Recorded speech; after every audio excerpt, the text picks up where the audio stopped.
నమస్తే welcome to Sakshi sports this is Durga Mumbai ఉగ్రదాడుల తర్వాత భారత క్రికెట్ జట్టు ఇప్పటి వరకు పాకిస్తాన్కు వెళ్లలేదు. రెండు దేశాల మధ్య ద్వైపాక్షిక సిరీస్లు పూర్తిగా ఆగిపోయాయి.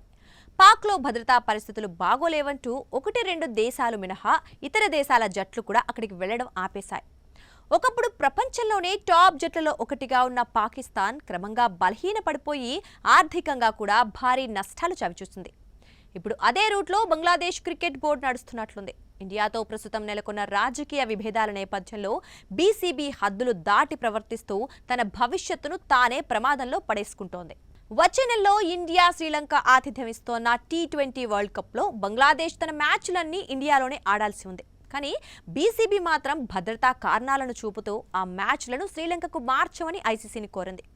ఐసీసీ ఆ విన్నపాన్ని తిరస్కరించిన బంగ్లా జట్టు ఇండియాకు రావడానికి ఇష్టపడటం లేదు. గత ఏడాది బంగ్లాదేశ్లో షేక్ హసీనా ప్రభుత్వం పడిపోయిన తర్వాత ఇండియాతో డిప్లొమాటిక్ రిలేషన్స్ బాగా దెబ్బతిన్నాయి. అక్కడ యువత ఇండియాపై విద్వేషం పెంచుకుంటున్నారు. మరోవైపు హిందువులపై దాడులు కొనసాగుతూనే ఉన్నాయి.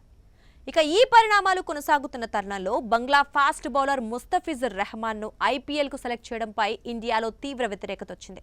దీంతో బీసీసీఐ ఆదేశాల మేరకు కోల్కతా నైట్ రైడర్స్ అతన్ని రిలీజ్ చేసింది. ఈ నేపథ్యంలో T20 వరల్డ్ కప్ కోసం తమ జట్టును ఇండియాకు పంపబోమని, బంగ్లాదేశ్లో ఐపీఎల్ ప్రసారాలను ఆపేస్తున్నామని బంగ్లా ప్రకటించింది.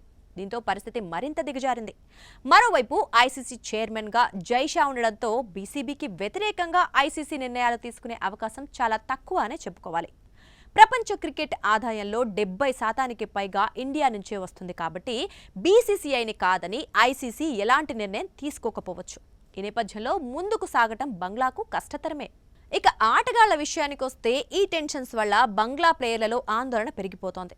ఇండియాతో సిరీస్లు ఆగిపోతే బీసీబీ భారీగా ఆదాయం కోల్పోయి పాక్ బోర్డులాగే సంక్షోభంలో పడుతుంది.